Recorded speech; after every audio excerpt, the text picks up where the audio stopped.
The Wailers, The Mammals, Tom Chapin, Tom Paxton, and Margot Thunderbird are just a few of the many performers at the Clearwater Festival on June 15th and 16th at Croton Point Park on the Hudson River.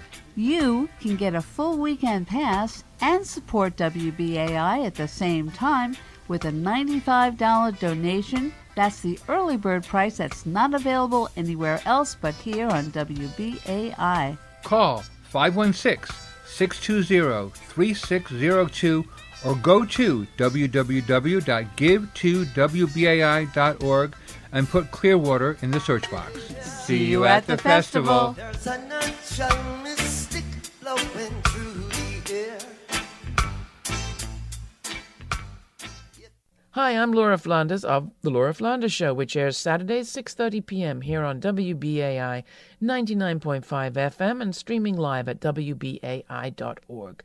The Left Forum is right around the corner, and they have generously donated weekend passes to WBAI listener supporters who make a $50 pledge in support of WBAI.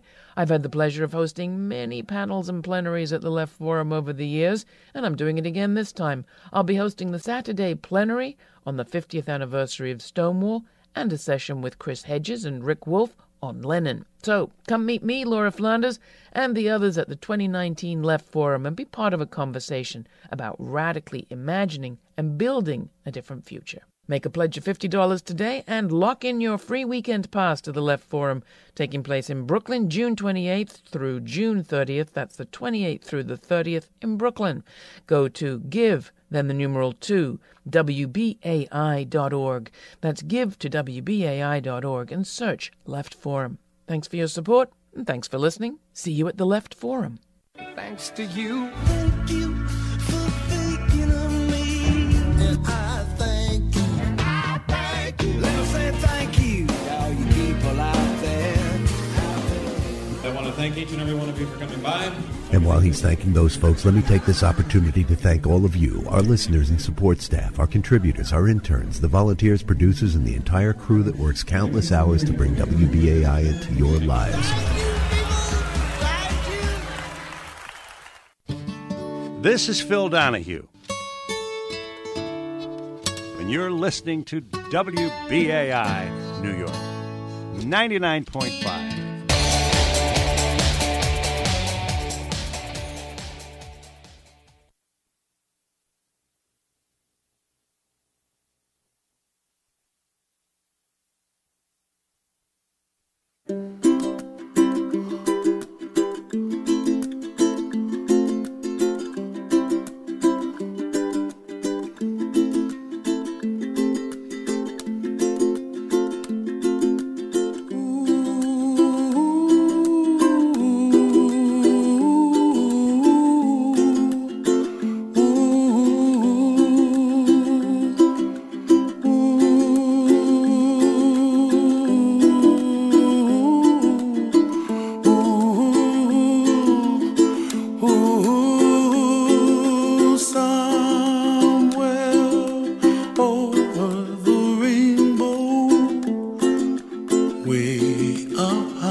Stonewall, a moment that became a movement, a revolt that became a revolution, an uprising that lifted up the passions and purpose of a generation that had for far too long been persecuted because of who they loved and who they wanted to freely be.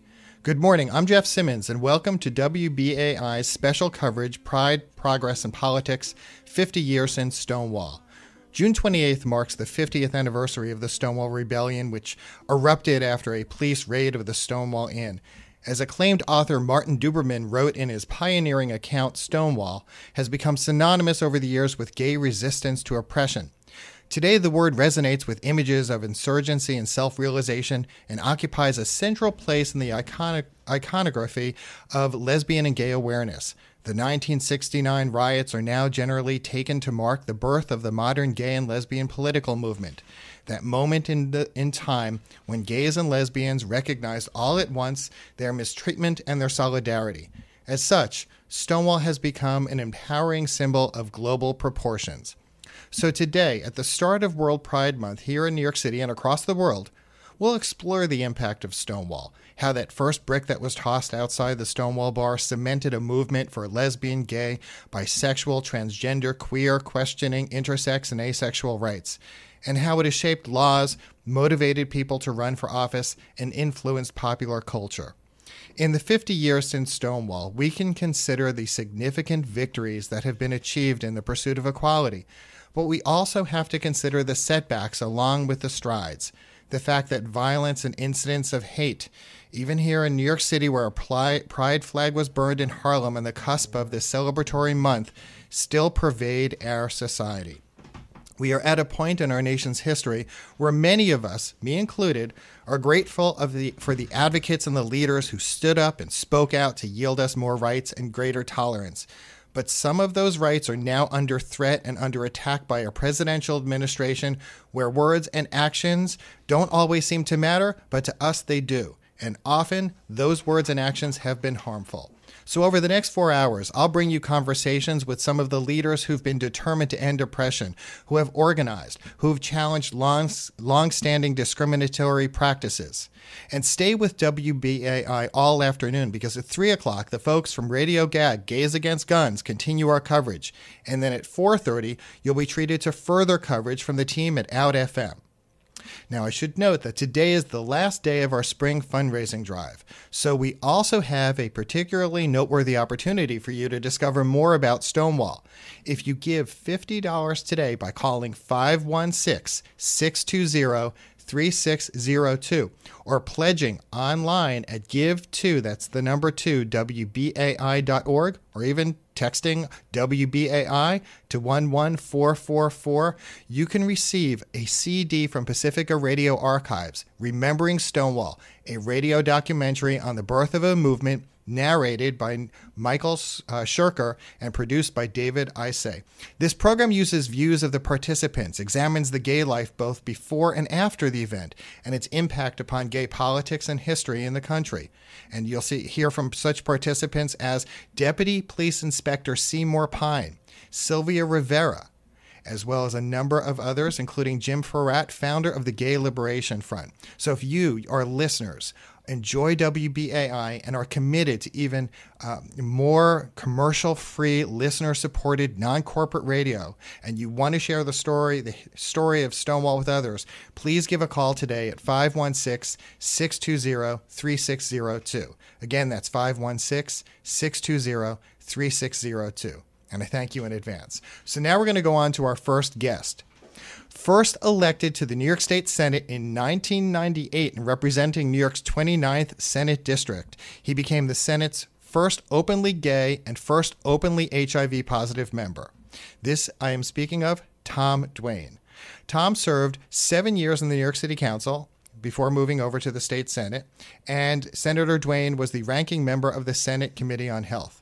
He had a number of signature accomplishments in the state legislature, including the passage of what was known as SONDA, the Sexual Orientation Non-Discrimination Act. And I'm going to let him talk about his other accomplishments, so I won't list them all off. But since retiring from the state Senate, he's continued his advocacy work on behalf of the LGBTQIA community, and it's a pleasure to have him today.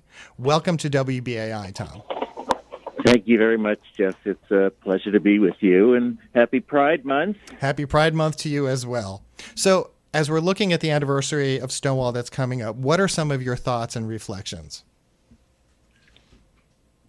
Oh, boy.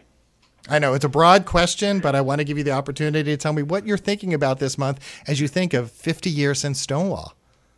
Reminds me that when I was in the state Senate and the gay caucus would be meeting, it would be meeting in my head all the time, 24/7.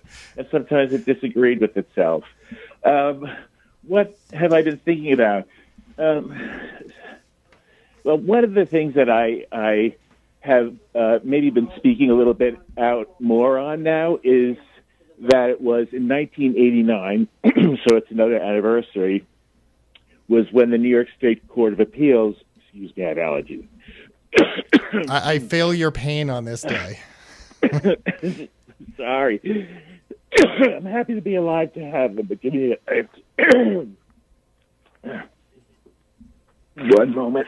So as you're doing that, as you're getting a drink of water, just want to also let our folks know you were also instrumental in the passage of the Hate Crimes Protection Act of 2000, and also the prime sponsor of GENDA, the Gender Expression Non-Discrimination Act, which had been passed numerous times by the State Assembly, but could not come up for a vote in the Senate. And I know that you were consistently pursuing this legislation. Do we have you back? Okay, we'll just wait a few more moments for you. Just want to remind our listeners as we're waiting, if you are listening today and you would like to contribute, that number was 516-620-3602, and you'll be able to receive this special CD from Pacifica Radio Archives, Remembering Stonewall. It's a radio documentary on the birth of a movement. Tom, are you back with us? I am, but I'm still having a little bit of this. It does not usually happen to me. One more moment. Okay. Please. Okay. So I'll tell our listeners a little more about that special gift you can receive, the pledge number I gave you, but you also can go online to give to WBAI.org. Some of the voices you will hear on this were Sylvia Rivera, a drag queen that played a prominent role in the Stonewall uprising. Also, the founder of the Lesbian Herstory Archives. And later on during our show, we will be talking with a curator from the New York Historical Society about their Stonewall exhibitions that just launched, including one that includes a number of items from the Lesbian Herstory Archives. And also Jim Farrat, who I had gotten to know a number of years ago, one of the founders of the Gay Liberation Front, one of the organizations that was founded right in the wake of Stonewall to be able to bring people together. And you will talk a little about that later on with in our first hour with one of our guests, Karla Jay, who will be joining us soon. Coming up throughout the day as we're waiting for Tom. Tom, let us know when you're back. We will also have former Congressman Barney Frank on the show. And we'll also be talking to a good friend of mine, trans activist Melissa Sklarz, about how trans rights have been under attack under this presidential administration. And coming up also later this hour, right after Tom, we will have one of his proteges, former New York City Council Speaker Christine Quinn, who will be joining us. And we also have Randi Weingarten coming up. Randi Weingarten, former head of the United Federation of Teachers here in the city, and now the head of the American Federation of Teachers based in Washington, D.C. will talk about how unions have come to become heavily involved in the fight for equality. Tom, are you back with us? Okay, so we're not sure if we're going to have Tom back on. We will leave this line open to see. You're back. I'm gonna do my best to squeak through it. Okay, so I won't keep you long. We'll have Christine Quinn coming on in about another 10 to 15 minutes, but I will not take up all of your time because I understand, I empathize with you when we have bad allergic reactions. Trust me, I on several forms of medication. It just happened today like this. You know, when there's a cloud cover, that's when it's actually worse, I have come to find out. So we have a little bit of a cloud cover. Good for the people that hope to be one of the marching in the parade in Queens today, but not so great for allergy sufferers. And that's normally where I would be on a Sunday afternoon. The first Sunday in June is I'd be out there with New York City Council member Danny Drum and all the electeds and organizers marching in that parade. Talk to me a little about, as we look at the anniversary of Stonewall, talk to me a little about what you see as some of the significant strides that we have witnessed, in these decades since.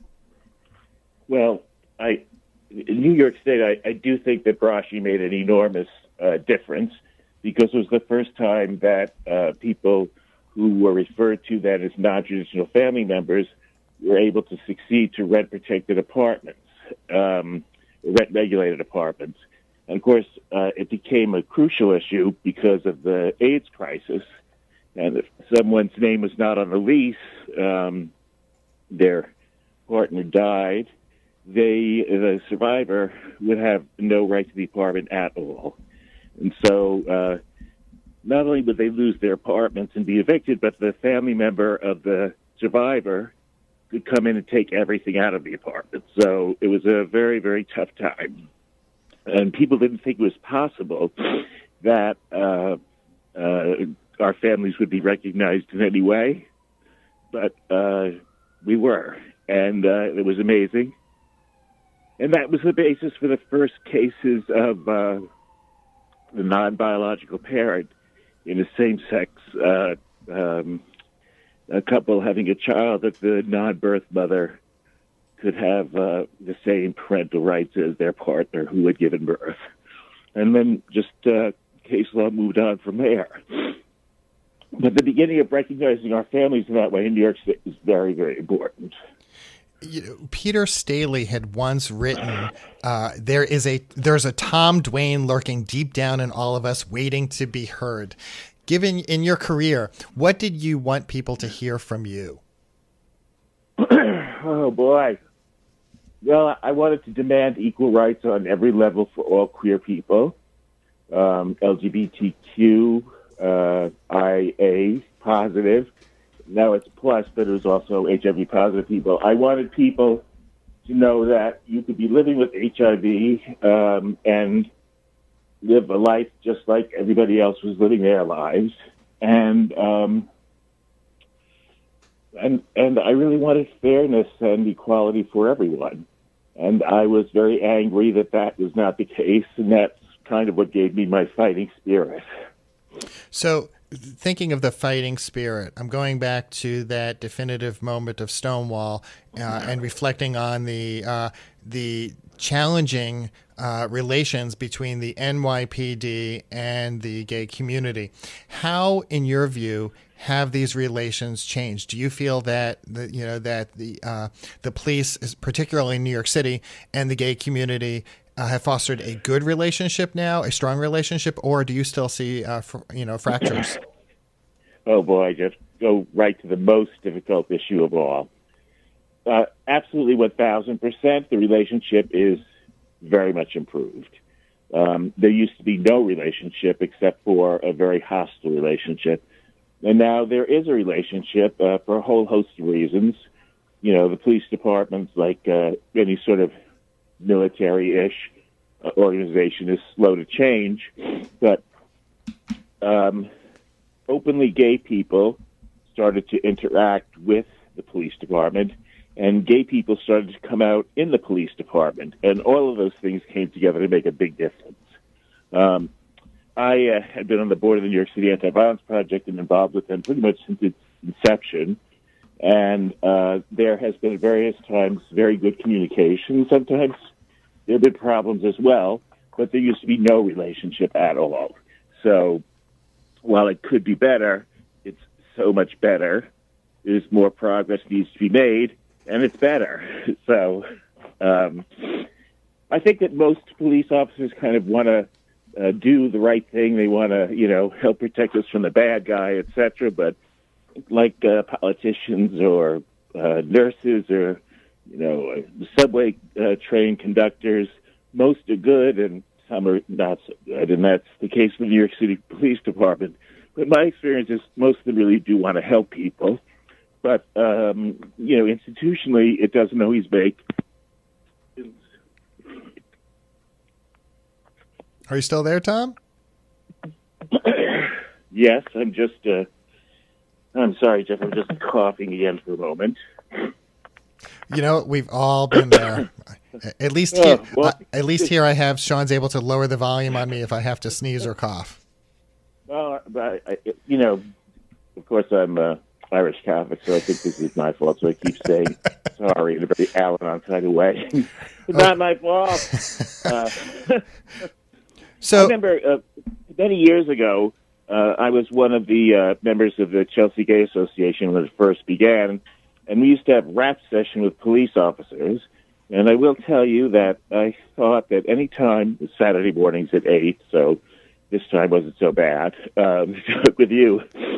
But whenever a police officer would say, "But how did you tell your family?" I would be like, "He's gay," or "She's a lesbian," because that is the hardest question of all. But I think, as in every place, everywhere, under every circumstances, the most powerful weapon we have is to be out, right? That's a political statement, and it's one that we have to make every day. Is this the time when I mention it? Should I say something now? Is this the fight I want to do now? And on a different level, of course, in government, I would make that decision in sort of the level of policy making. Do I, I had to choose whether, well, when I first got to Albany, do I loudly demand that domestic partners be included with spouses and say, benefits or survivor benefits after 9/11, or do I quietly make the case because maybe there's a better chance to get it done that way? And my job really was to balance that all the time. And I think I made some good decisions, and I think, I wasn't always made the right decision, but I never stopped trying and just used different strategies until I could get done what needed to get done. So I think right now about the climate that we're living in, about the composition of the U.S. Supreme Court, about the comments that the president or his administration makes, and not just the comments, but the actions that they take.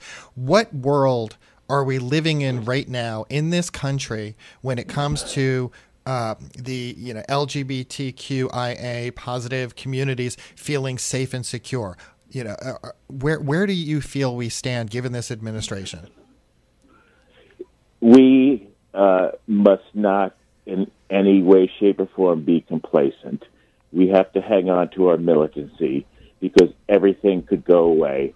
We already see that rights for people of gender expression and identity, that they want to live in a non-binary world, if you will, which I think we all, I should say, I would certainly like to live in that world. We see that eroding. First, we saw it happen with the military and the directive that transgender people could no longer sign up. But we're also seeing that the Secretary of Health, Welfare and Education in Washington is trying to remove all mentions of anything that would do anything but force people to live within the bounds of the gender which they were born, physical gender in which they were born. And that is so dangerous and terrible. It was so hard to get those changes in the federal government, whether it was, Health and Human Services or the Education Department. So, first they came for people of transgender experience, and they also were coming for immigrants, and they're also coming for, the list goes on, and queer is like up there as one of the groups that is, great risk of losing everything. And I think that if we see the erosion of the rights of women to control their bodies, then I think we also see that it's very possible for the queer community to lose control over our bodies in the way that we can live our lives. So we have to be vigilant and militant, and everything is going to be a struggle going forward. It seems like it's okay, but I would always be on a state of constant alert. So we've got just about 2 minutes left with you, and I really want to give you an opportunity to talk to me about what you see as your legacy from your time in elected office.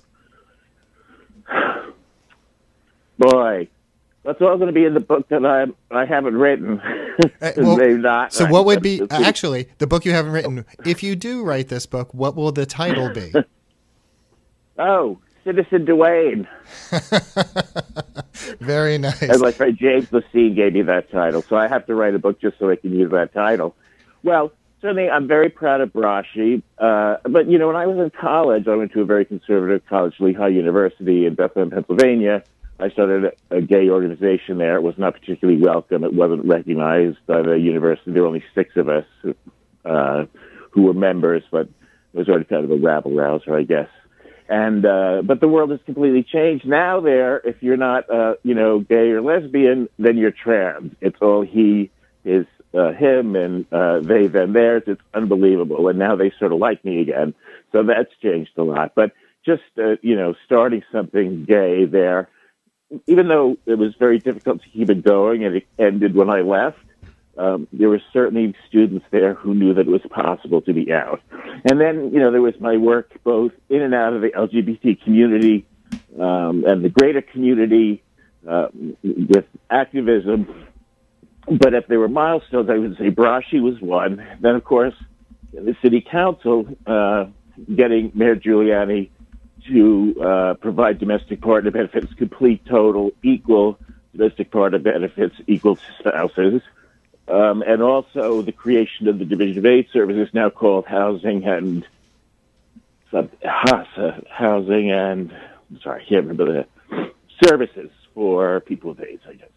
So if I got that wrong, then we have to let it go. And then I would say hate crimes in Albany. That happened my first term when I moved from the city council to the state senate because our local state senator had decided to run for attorney general. People said, "Why would you run for something you can't get anything done in the minority?" And I thought, if you think you can't get anything done, you can't get anything done.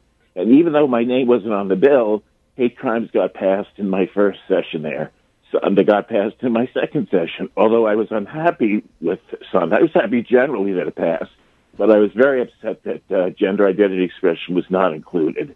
And also, if you look at the marriage bill, certainly that was a great milestone, although the bill that actually passed, my name is not on that bill, and I probably would have left out all the religious stuff about the ministers and rabbis and priests and didn't have to perform marriages because they didn't have to perform marriages anyway, and I feel like it gave a bad idea to a lot of our right-wing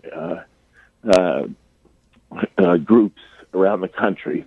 The only bill that did have my actual name on it was the Dignity for All Students Act, which included gender identity expression and also weight. And so I'm very proud of that also because protecting the next generation is going to really change things. I have some heterosexual, well, no, I shouldn't say that. Anything that I pass, whether it's queer or non-queer, affects both the queer and the non-queer community. I did some great legislation, I feel, on allowing victims of sex trafficking to get felonies removed from their records so they could actually get jobs. The HIV testing modernization legislation that permitted people who had work study or internship positions with our colleges that would count towards their work requirement for public benefits. So bringing healthcare into our correctional facilities, these are the kinds of things that I worked on that helped every community, I think, in New York State. So I'm proud of those things. And, it was, I learned how to navigate being in the minority. I was able to get a tremendous amount done by working with Republicans. I think in some ways I might have been their favorite because they knew who I was and what I stood for. And, I'm a nice guy, but don't mess with me. And then I had, it's true. And then I had a couple of years in the majority as chair of the health committee, and I just shoveled bills out, extending the scope of practice for physicians' assistants and nurse practitioners, including nurse midwives. So I was very happy about the Family Decisions Act, which laid out if someone has not designated someone as their guardian, if you will, if they're incapacitated, the hospital and nursing home doesn't have to make the decision. There's actually a priority order of people, family members who get to make those decisions. And that happened like the first couple of weeks that I was chair of the health committee in the majority. So I would say I have, I decided not to run for re-election while people still liked me, Jeff. No one was like, oh, my God, he's staying so long.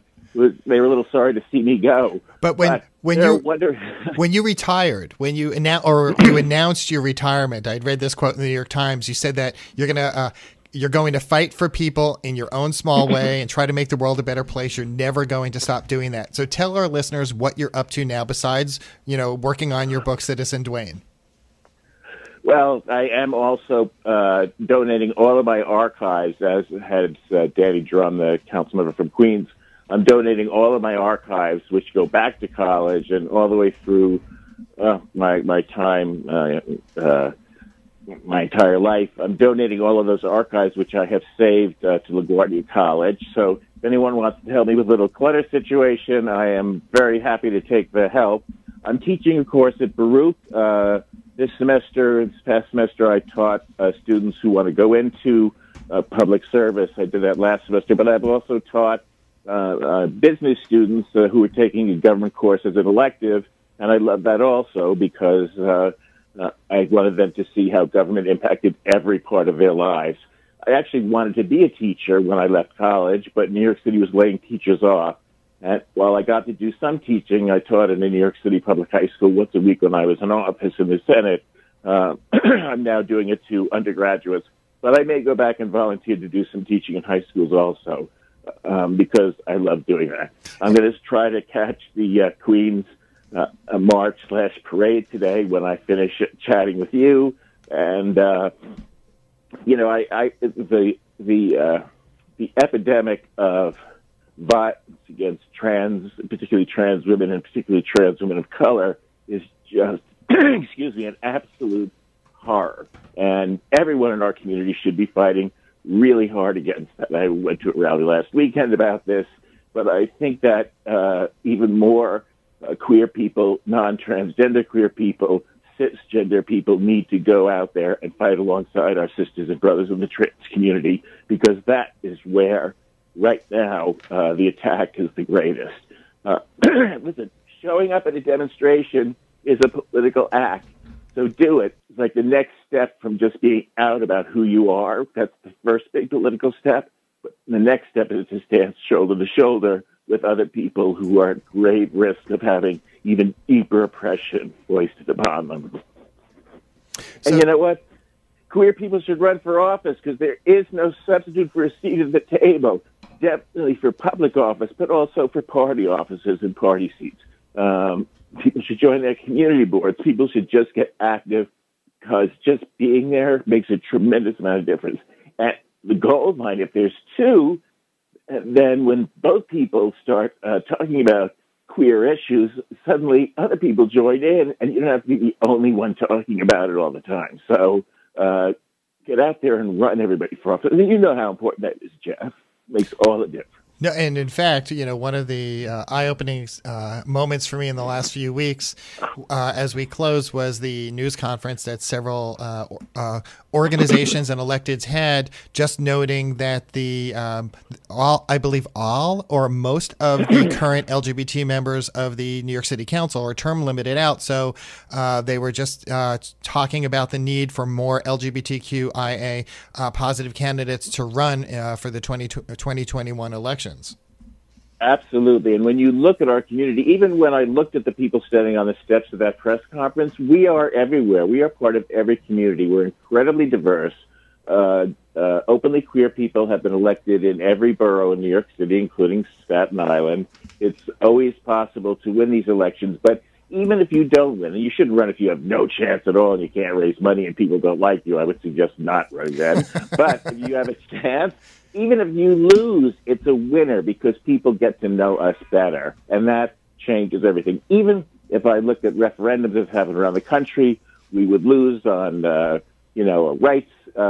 Things seems to happen in the states with the capital Portland, Maine, and Oregon. I was always going up to Maine to knock on doors for people to vote yes or no or whatever, and we would lose and we'd lose. But every time we lost, the attention paid to it changed people's minds and eventually we won. And that's what happened with marriage as well, is that just because it doesn't look like you could win, if you have a shot, go for it, because it's really changing. There was an open seat on the East Side back in the 90s, and Wayne Fittinger, who was the first teacher in New York City to come out about his HIV status, ran on the East Side. There are about 8 candidates running, but because he was in the race, everyone talked about HIV. So, if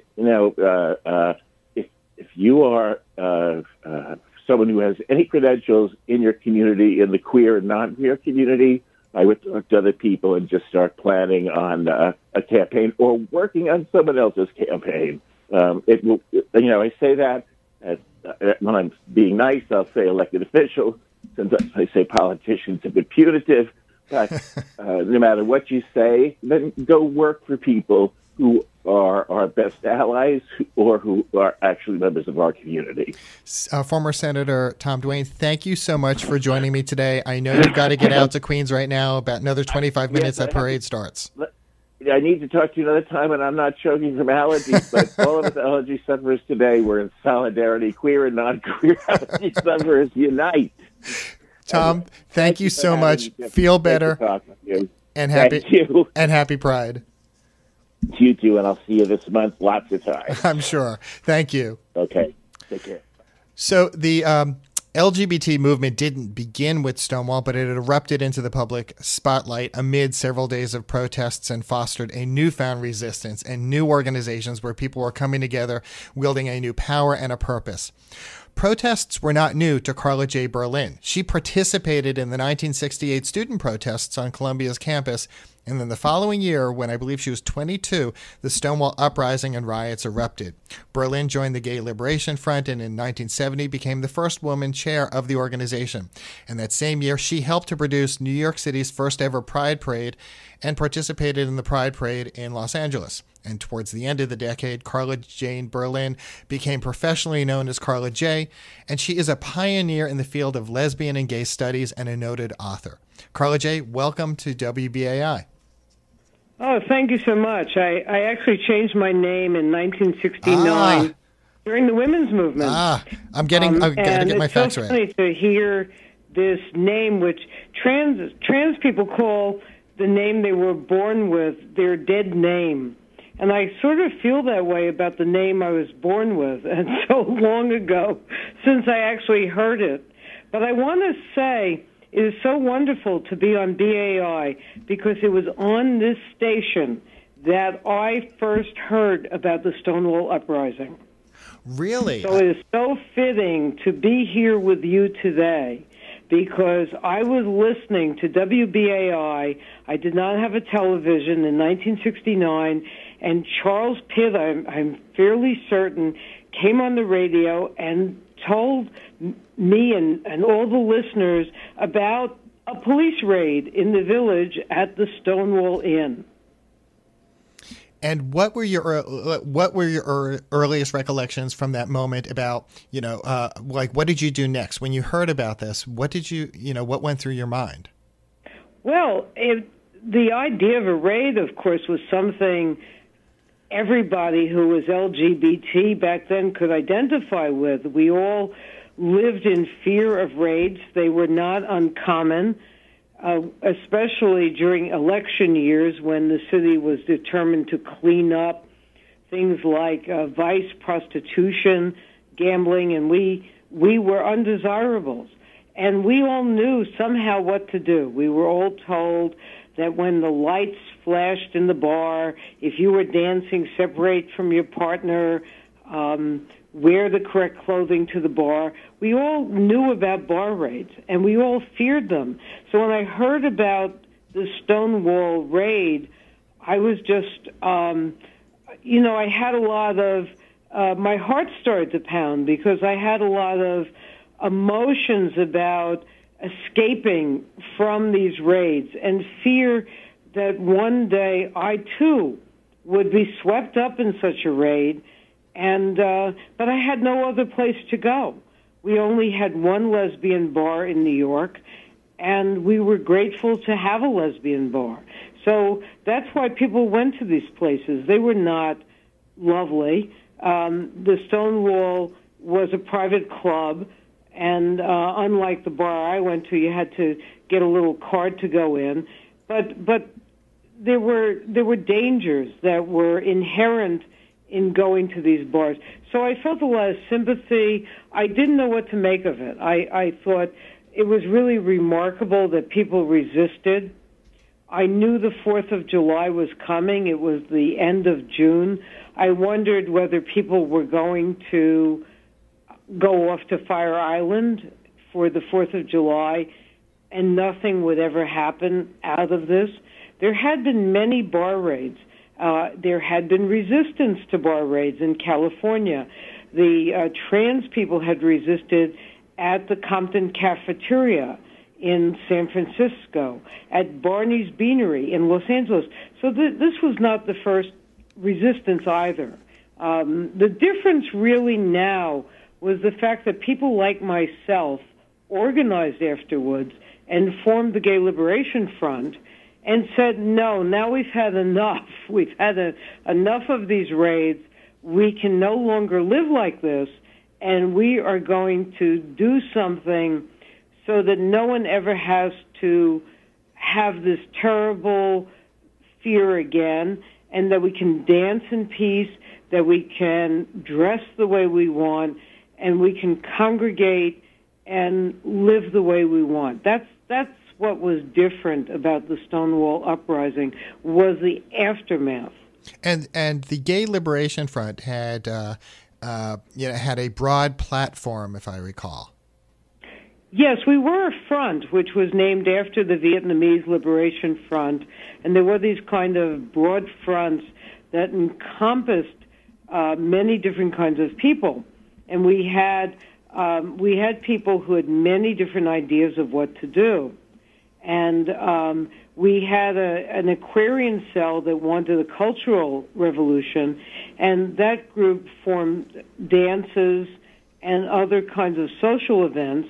And we also had a lot of political cells that picketed against newspapers like the New York Times, the Village Voice, and other newspapers.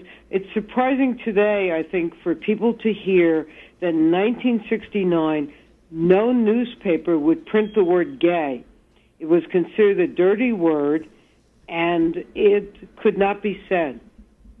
So that when we wanted to recruit people to come to a meeting, we couldn't even print an ad that said Gay Liberation Front because the word gay itself was considered to be obscene. I mean, this is crazy today. So we picketed newspapers. We also took over television shows. We marched. There were bar raids after the Stonewall, too. The worst one was in March of 1970. There was a bar called the Snake Pit. And this is important to remember, that bar raids did not stop with the Stonewall. And after the Snake Pit, a man named Diego Vinales, who was an illegal immigrant, and it's such a telling story today, he was afraid of being deported and outed to his family. He was from South America. He jumped out of the second story of the 10th Street police station.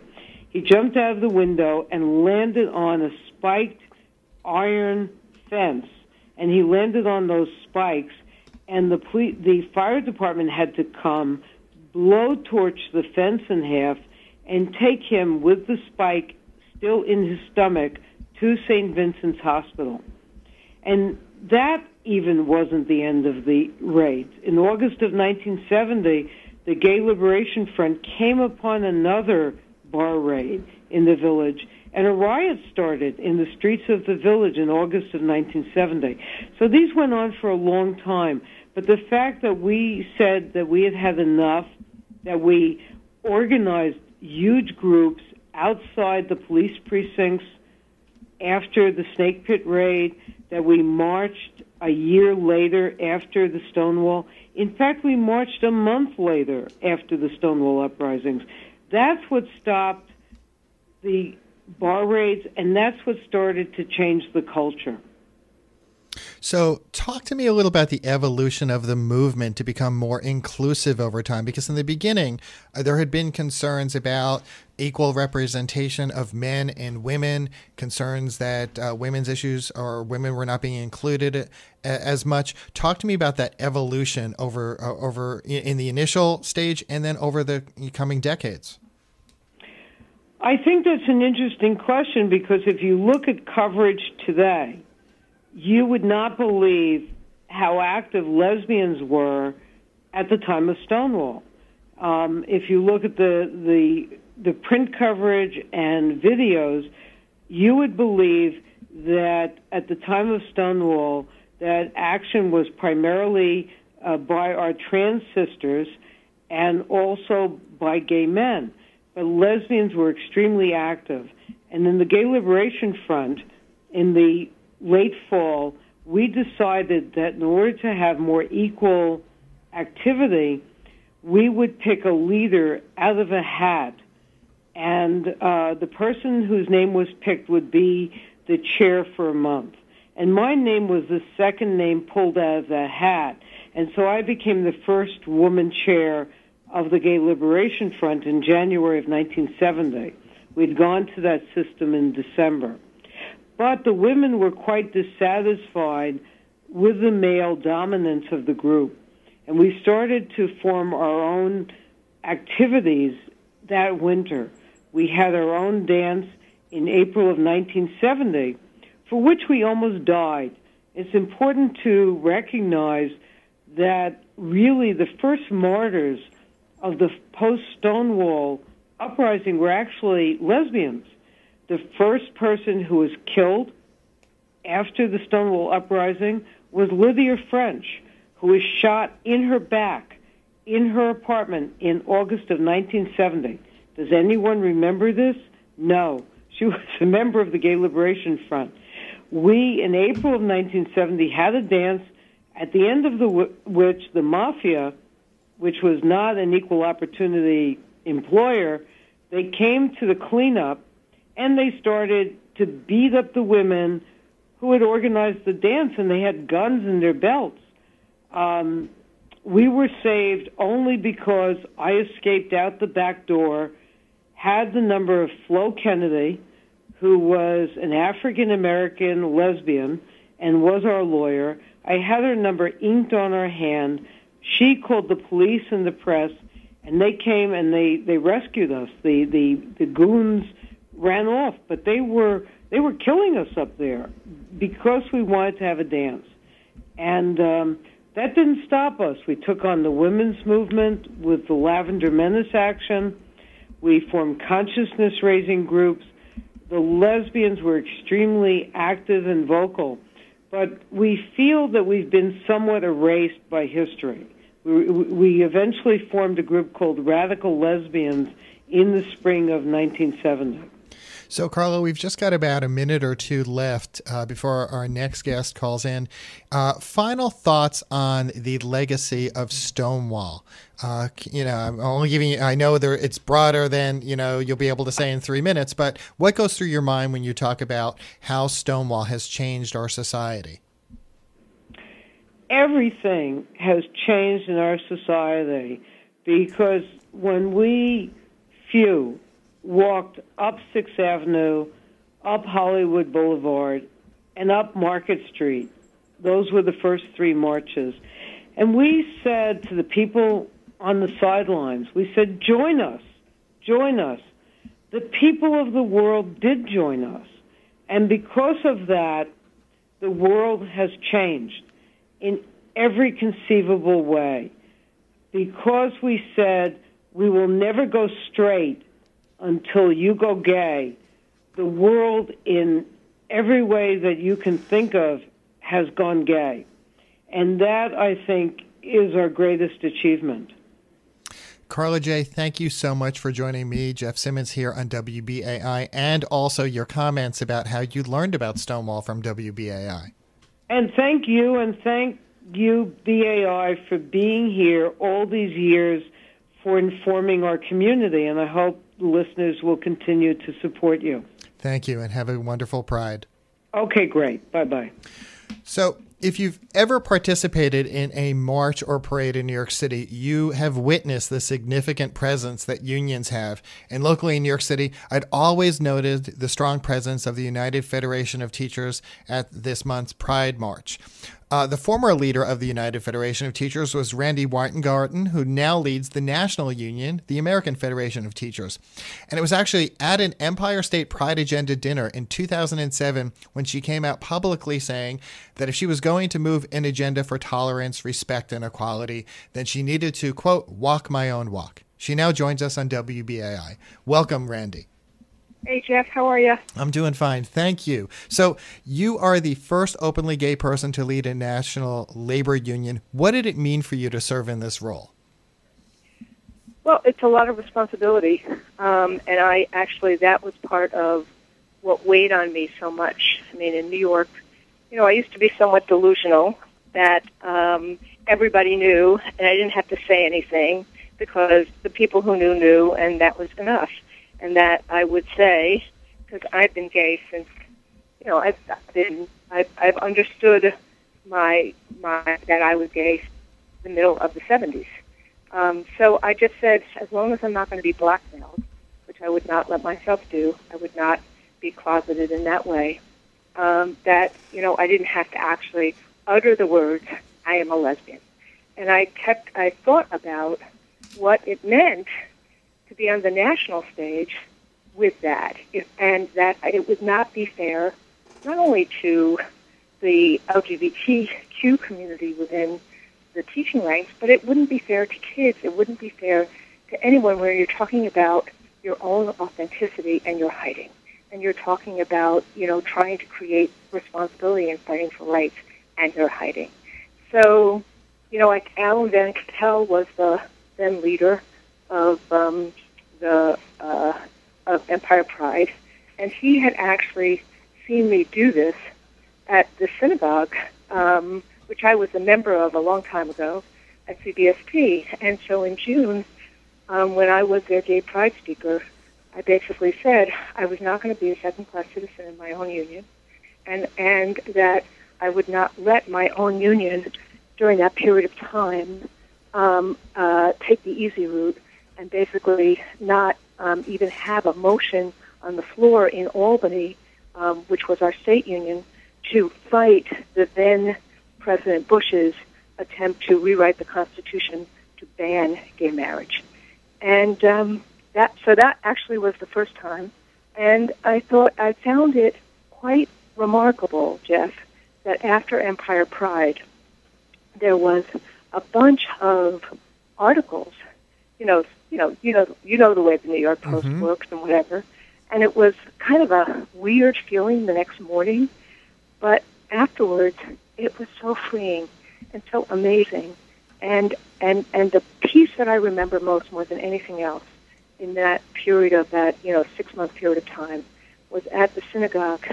A few kids, young ladies, young girls, come up to me, or to me they looked like young. They were probably teenagers, and they pulled at me and they were crying, and they said, thank you for coming out, thank you for giving us strength.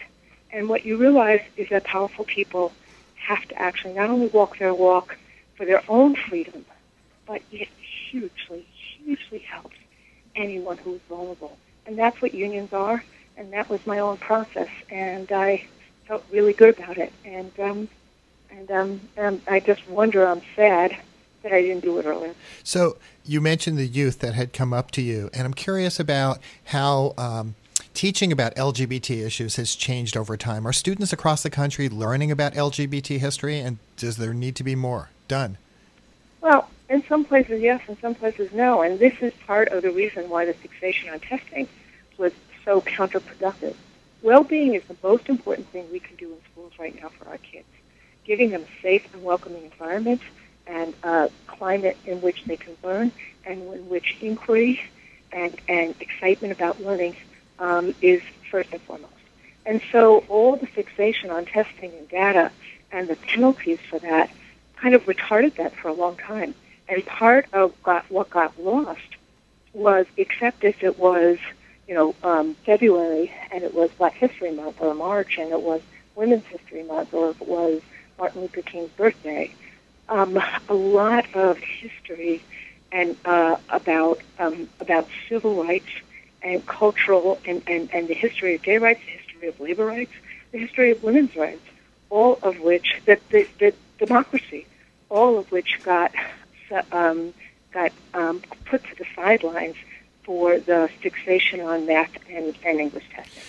So we're fighting to get this stuff back into the curriculum, and we're also, unfortunately, fighting in some places some cultural wars about that, where there are places, particularly in the South, where, it feels like the clock has well been turned back in terms of cultural stereotypes and mischaracterizations. So before Stonewall, the union movement had largely ignored issues facing the LGBT communities, but organized labor changed, soon after, and the AFT was the first union to recognize this. Talk about that shift and what the AFT did. Well, look, we were also, let's call it out, we were the first, I don't know if we were the only union or the first union, but we expelled our segregated locals in the 1950s. So think about it, union, membership organization, expelling segregated locals. So, and we did that. We also were the only union to write an amicus brief in Brown versus Board of Education. I think we may have been the only educational organization to write an amicus brief in favor of the kids in Brown v. Board. So this is, sometimes it gets obscured because of the history of Ocean Hill, but this is who the AFT has always been. We have always been on the vanguard of how we fight the obstacles of discrimination. If you really believe in equality and opportunity, you have to fight discrimination because discrimination are obstacles. Bias is an obstacle. If you believe in educating the whole child, you have to make sure that kids can get to their own decisions. And you have to fight bias in order to create that big-hearted, more tolerant country that we should have. So it comes to us from what our DNA has been, I wouldn't say forever. I don't know what it was 100 years ago.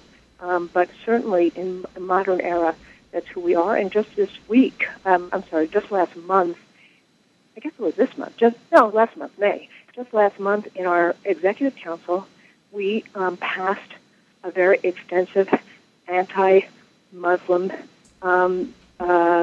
bigotry resolution and an anti-Islamophobia resolution. So that's who we have been. But I also very much believed that that people needed to know beforehand that if they were going to elect me as president of the AFT, they needed to know that I was an out lesbian and that I would not I would not hide that.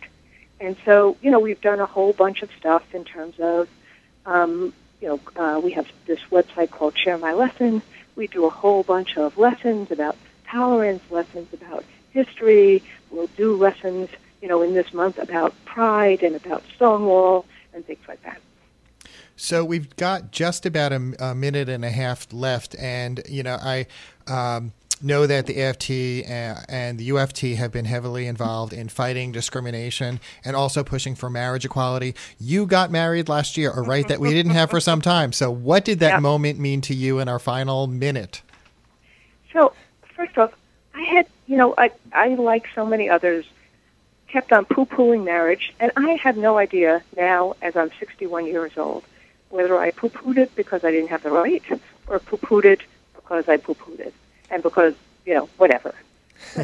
It's pretty remarkable to have this right. And at 61, to actually, I kind of look at my, my hand, and I quite can't believe that I wear a wedding ring every day. And it was pretty remarkable, that moment, to get married, to celebrate that, and to understand what that meant legally and emotionally. We still have a way to go because we can't stop. Marriage is a right in some ways, for the wealthy. We have to make sure that people can't be fired on Monday after they get married on Sunday. And frankly, given where the Supreme Court is, and given who the Trump administration and Trump is himself, and looking at what is going on in terms of reproductive rights, the 2020 elections become more important than ever. So we must make sure that there's fairness for all, not just for us who have the right to get married now, but for all. That's what Stonewall should mean to us.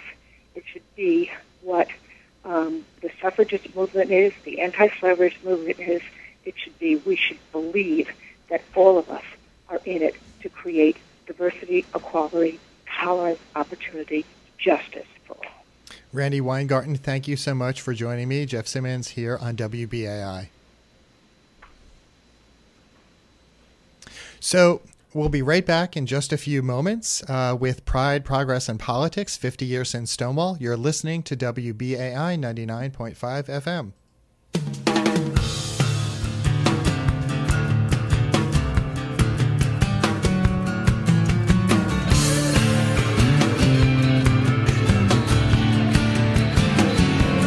It's alright for the days of rain, the skin stretched out from the growing pain.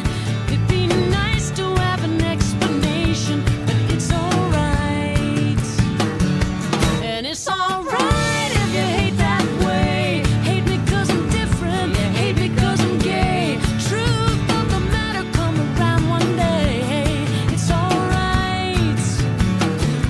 I look at this lifeline stretched way across my hand.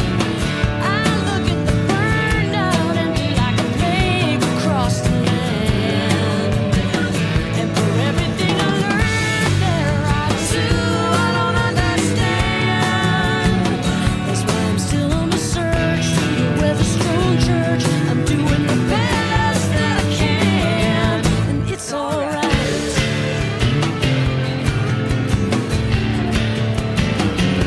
And it's alright, though we worry and fuss. We can't get over the hump. Can't get over. Seems easier to push than to let go and trust, but it's alright. We get a little distance, some things get clearer. Out on the space, some hearts go nearer. I've been as hard as I could, I still ended up here, and it's alright. So look at this lifeline stretched way across my hand. I look at the fires of hatred burning up the bounty of this beautiful land. I know I'm small, but away. Well, I know I'm strong, and it's my thirst that brought me to the water. When I give it all up, then she carries me on. It's alright.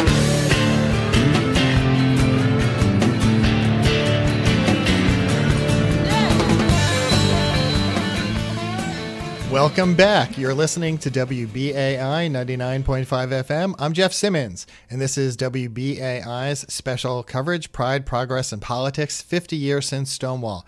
If you're a WBAI listener, then you know we are commercial free. We're not corporate sponsored, and we provide a diversity of progressive voices.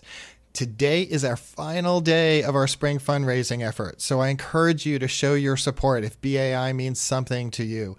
You know, one of our previous callers mentioned how she first heard about the Stonewall uprising on WBAI, and that was important to her.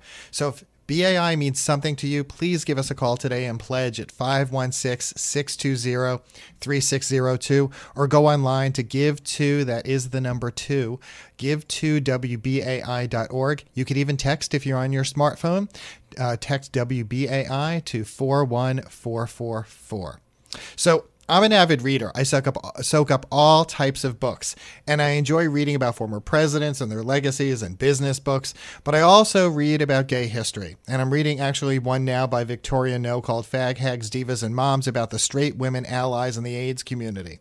Also on my bookshelf is Making History. It's been there for a while. Making History, The Struggle for Gay and Lesbian Equal Rights, written by Eric Marcus.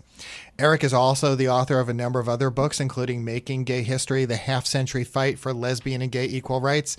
And in these books, just two among many that he's written, he used oral history to tell the story of the first half century of the gay civil rights movement in the eyes and voices of those who have borne witness to a time of astonishing change. He now joins me now. Eric, welcome to WBAI.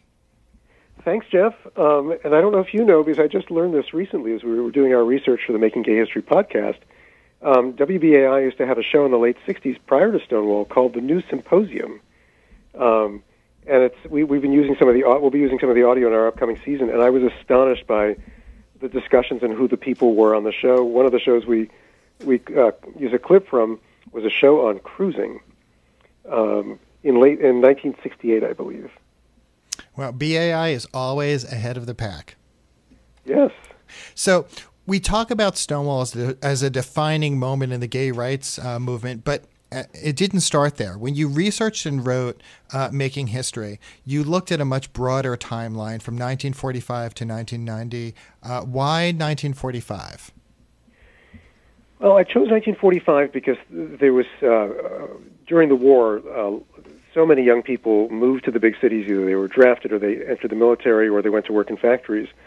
And it's where you see the first stirrings of discussions about what was possible for gay people. So that's why it was also a convenient starting point. In the second edition, which was called Making Gay History, I chose just a full half century from 1950 to the year 2000. So in some ways arbitrary. And I mentioned in the introduction to the book that there was an earlier movement that began in 1897 in Berlin, founded by Magnus Hirschfeld, Dr. Magnus Hirschfeld. And I only just sort of flick at that bit of history and learned so much a year ago when I was in Berlin for the 150th anniversary of Magnus Hirschfeld's birth. So really, the movement began in Berlin in 1897, and we can trace some threads forward to 1924 with the founding of the gay organization in Chicago, which was broken up by the police. It didn't last very long.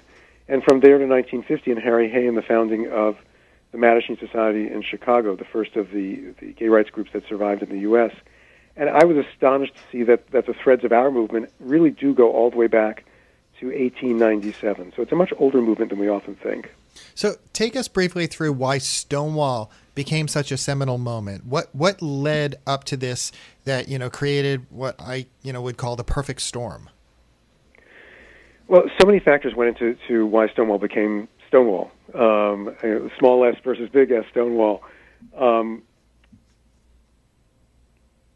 Couple of things. One is the movement was already 19 years old by 1969, so there was an existing infrastructure so that when Stonewall happened, it was possible for the anger that was released and the energy that was released to be channeled into what I call, it was really the beginning of the gay liberation movement phase of the movement.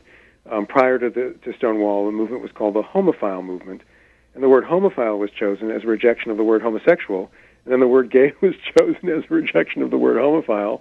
And we know how that story played out with language in years later. Mm-hmm. So you had an existing movement with an existing infrastructure that was able to harness the energy.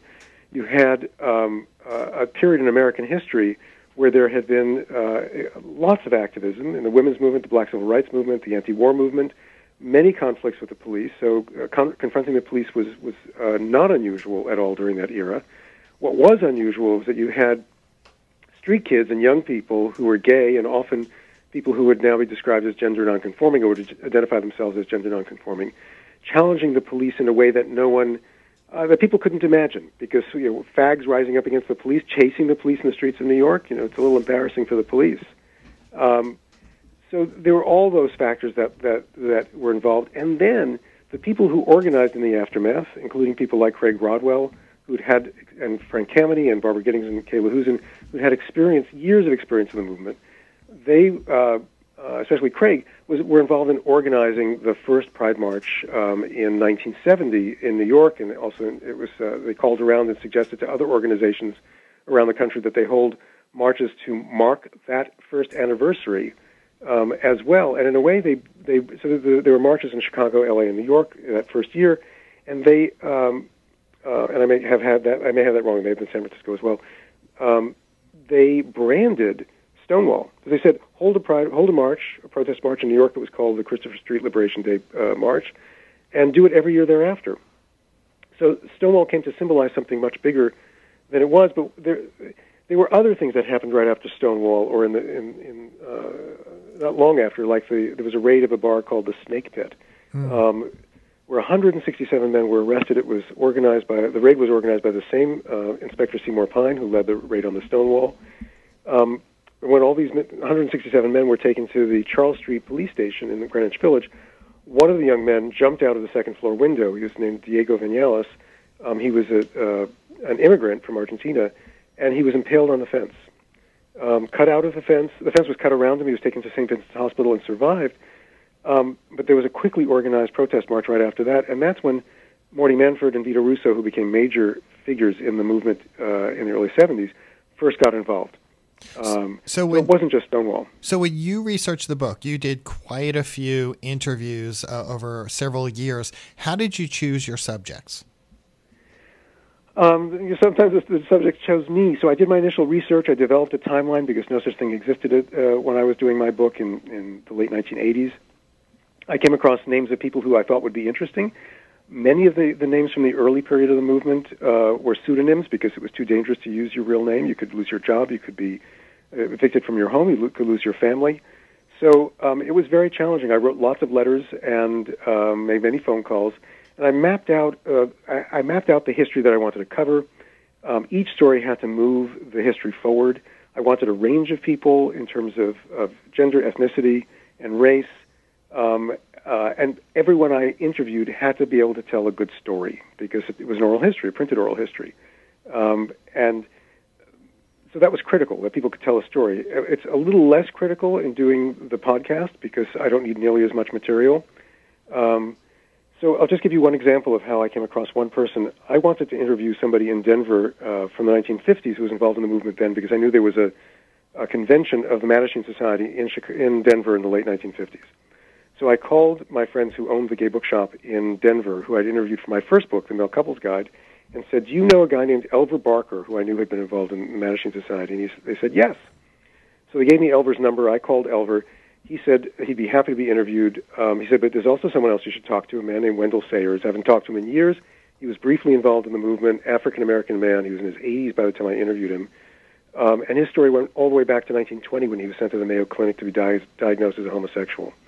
So some of it was serendipitous, some of it was very planned. So a range of reasons why I wound up interviewing specific people. But I could have interviewed, and I interviewed 100 people, recorded more than 300 hours of audio. I could have interviewed a different 100 people and told a similar story. So I also had a limited amount of time, so I had to. It was often triage. Who can I get to based on my budget? Who can tell a good story? Who fits this particular need? So you created this oral archive through all these interviews. What were some of the common themes that emerged? Looking back, there were really two common themes in terms of what drove the movement. One was anger. So I said over and over again to people, it's so courageous what you did. And they'd say, no, I was angry. I was angry at what was done to me. I was beaten. I lost my job. My friend was killed. So anger about what was done to them or done to someone they loved. The other was the pursuit of love. People were looking for boyfriends, they were looking for girlfriends, and they got into the movement because they could find other people like themselves. So those were two very common themes that I found. And there was another thing people said to me over and over again. I did what I did because I didn't want anyone to grow up suffering the way I did. So a lot of it was altruistic. People recognized that they had the capacity to change the world in ways that would make it easier for the next generation. So as I mentioned, the oral archive, I do want to, in our final minutes, talk about what is happening with all of these recordings. Talk a little about the podcast and about what's your affiliation, your connection with the New York Public Library. The New York Public Library houses my collection. They, when I donated it to them in 2008, they agreed to digitize my whole collection. So all of my audio is available at the New York Public Library. You unfortunately have to go there, and not all the audio is available yet because there's some of it's closed for X number of years for a variety of reasons. The podcast we launched 3 years ago. There are about 45 episodes currently up and available both on our website at makinggayhistory.com and also through the usual platforms. We're launching our new season, our Stonewall 50 season, this coming Thursday, and there'll be 4 episodes in the month of June every Thursday with a surprise on June 28th, but I can't tell you about it because it's a surprise. I also noted, because I do some work with the Museum of Jewish Heritage, that I believe you've got 2 events that are connected with that. There's a range of events you're doing this month? I can't even, I try not to think about all the events because it makes me anxious. One of the events is I'm interviewing the author of Gay Berlin at the Museum of Jewish Heritage, the Holocaust Museum in Battery Park. I also did an event at the Jewish Museum on Fifth Avenue that's already passed with 2 of my favorite artists, Deb Cass and Ross Bleckner. And you can see their work at that museum. There are more than 400 events listed on the calendar, you'll find it at stonewall50consortium.org. It's an organization I chair. We represent 230 nonprofit organizations planning more than 400 events between now and June 30th. So as we close, how can people learn more about you and also check out your podcast? Best way, if you are accustomed to downloading podcasts, you can find Making Gay History on all the players. You can also go to the website, makinggayhistory.com, and find all of the episodes there. And for anything related to Stonewall and Stonewall events, I suggest going to stonewall50consortium.org, where you'll also find a fact sheet in addition to a list of all of the events on the calendar that we have there, and also a list of all the exhibitions on that website as well. So, Eric, Marcus, thank you so much for joining me, Jeff Simmons, here on WBAI. Jeff, it's a pleasure. It's been so many years, and I'm glad we had the chance to talk. Great. Have a wonderful Pride. Thank you. You too. Bye-bye. So, I've asked a number of people in recent weeks, what they considered, as I was preparing for the show, what they considered the defining moments in the fight for equality since Stonewall. And often one of the key topics that came up, and it's something we talked a little about with Randi Weingarten, was marriage equality. The path to achieving this was fought on so many levels, and it went on to reach the nation's highest court. This brings me to our next guest, Evan Wolfson. Evan was the founder and president of Freedom to Marry. That is the organization that spearheaded the national strategy for winning marriage equality for same-sex couples in our country. He joins me now. Welcome to WBAI, Evan. Good to be with you. So I had read this, that you had written your college thesis at Harvard Law on Freedom to Marry in 1983. Looking back on that, why did you decide to take this on, and what were the arguments that you posed? Yeah, it was actually my law school thesis. I wrote it in, as you noted, in 1983, the third year of law school for me. There were really two major influences that led to my writing that paper. I mean, which one has to write? One has to write a paper about something, and I chose to write it about gay people and about the freedom to marry. And the reason was these two life experiences that had really shaped my thinking. The first was that in between college and law school, I was in the Peace Corps. And it was while I was serving in the Peace Corps as a 21-year-old in a remote corner of a very small country in West Africa, Togo, that I actually began having sex with guys. And I realized as I was having sex with my friends and others in my small village there in Africa that many of the guys were really probably not gay. They were not like me in that they were not gay, but, they were friendly, they liked me, they were interested, they were curious, they were accommodating. But ultimately we had sex and, went on being friends, but it really wasn't for them. But that some of the other guys that I had sex with, actually I felt were gay. They were like me.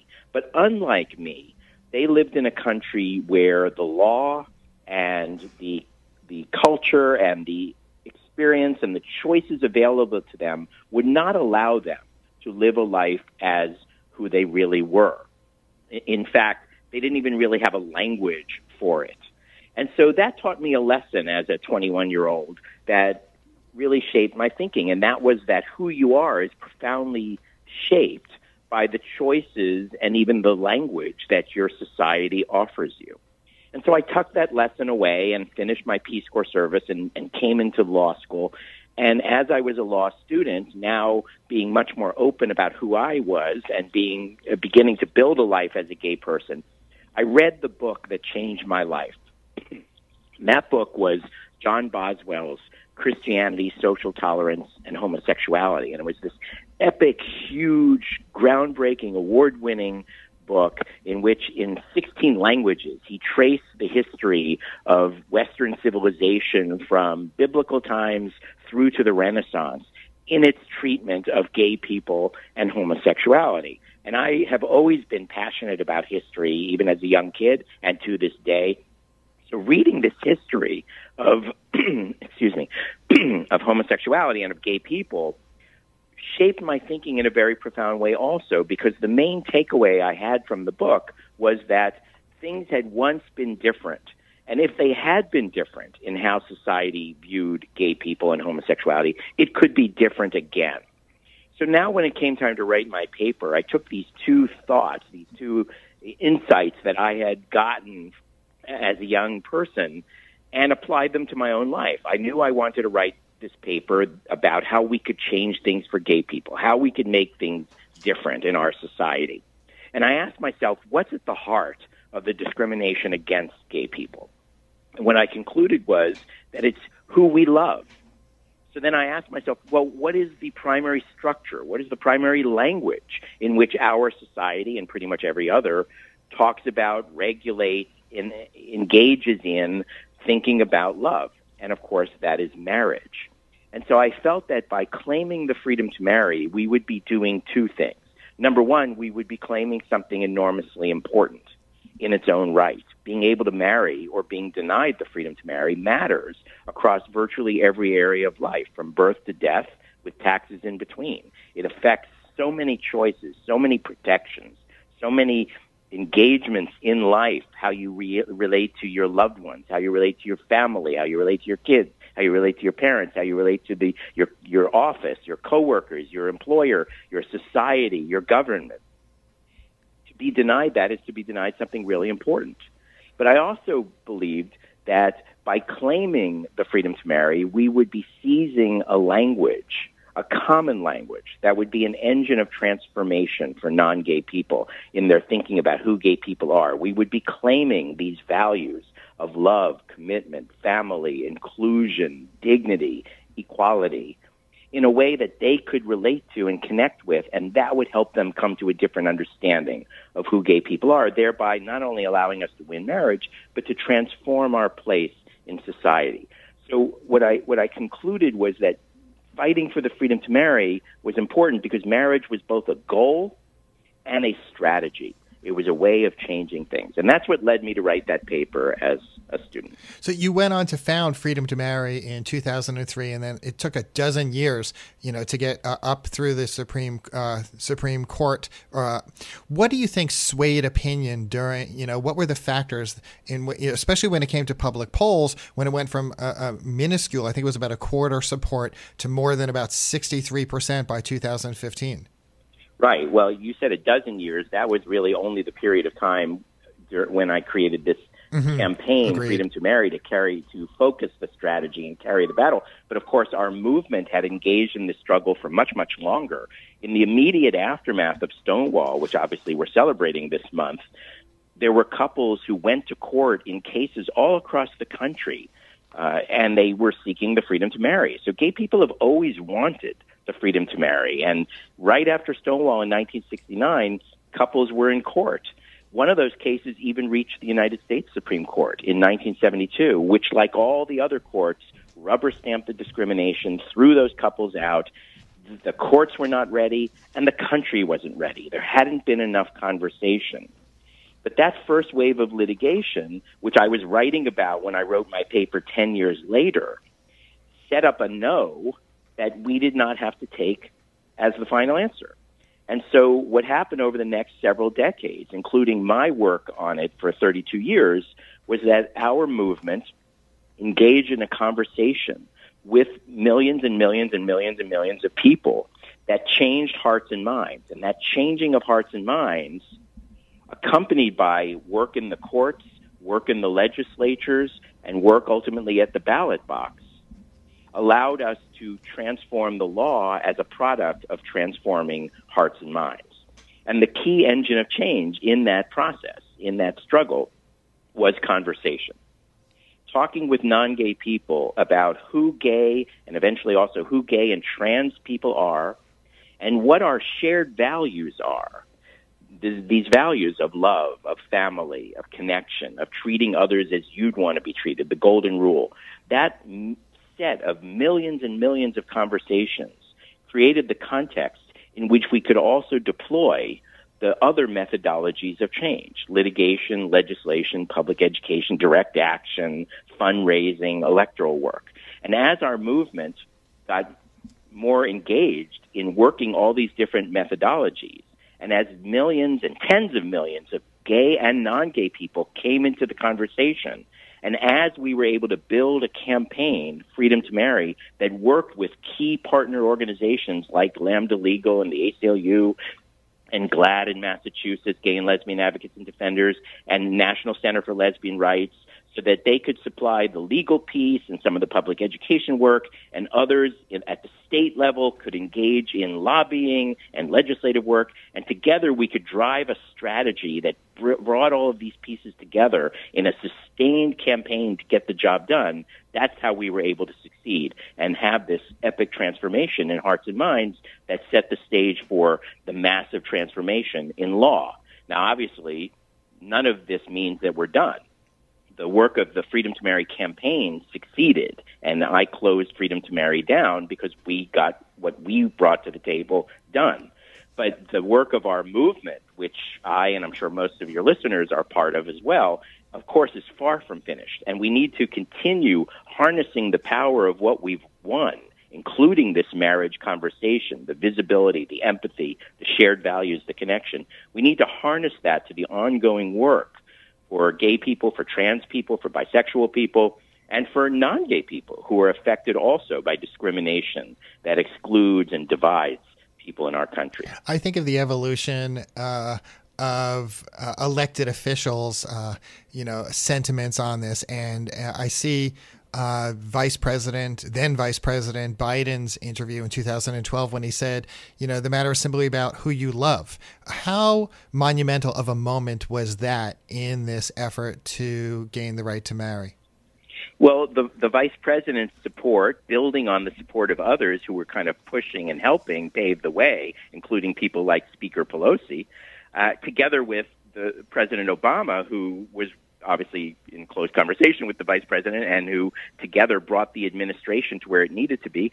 This was, again, an enormously important engine of change. It gave permission to millions of others to rethink where they were. President Obama was using the word for a period of time, evolve. His position was evolving, he would say. And what that did was allow us to give more people the space to, in Lincoln's words, think anew, to change their mind, to come to the right place. But of course, that didn't just happen because they saw something on TV or because one politician said something. It happened through the combination of these millions of conversations and the work of putting points on the board, of getting the building blocks of legal and political change. Our strategy for winning the Freedom to Marry, the reason Freedom to Marry as an organization was created was to drive this strategy, and it wasn't a secret. We put it on our website. We wanted people to know. It said that the way we are going to win, the way we're going to achieve this epic transformation is by ultimately getting the Supreme Court to do right what it had done wrong in 1972, to rule in favor of the Freedom to Marry nationwide and to bring the whole country to national resolution. But the way you do that, our strategy said, was not just to run to court. We had already tried that. The way you do that is by working on 3 tracks, and we laid them out as the synergistic work that our movement and this campaign needed to do. Track 1 was to win states, to win the Freedom to Marry in states, because you get married in a state. You don't get married by the laws passed by Congress. You get married according to the laws of New York or Utah or Alabama.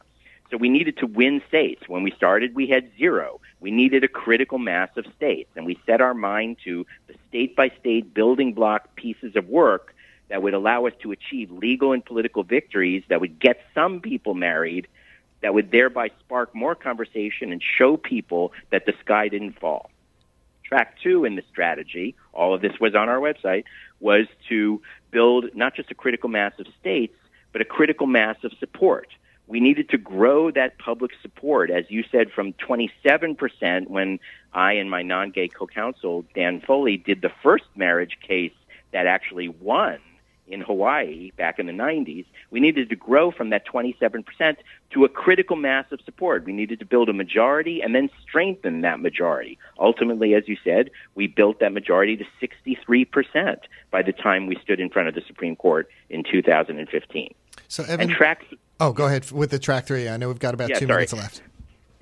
Track 3 in the strategy was to tackle and end the federal discrimination, the so-called Defense of Marriage Act that had been piled on top of the discrimination.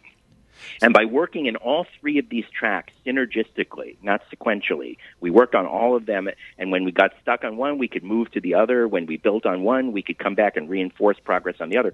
By having that strategy together with a campaign that was focused and a movement that was doing multiple things, we were able to combine and ultimately, under the Constitution, secure the freedom to marry that was always there in the Constitution, but that we needed to get the country and the courts to see how that constitutional guarantee applies to the people in front of the court, gay people, trans people, us.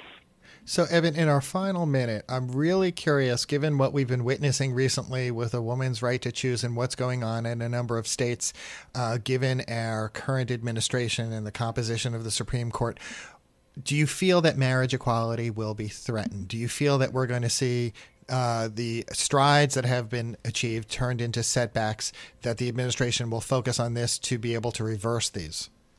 There's no question that, as gay people, as trans people, we are under assault from this Trump-Pence regime and its Republican enablers in Congress.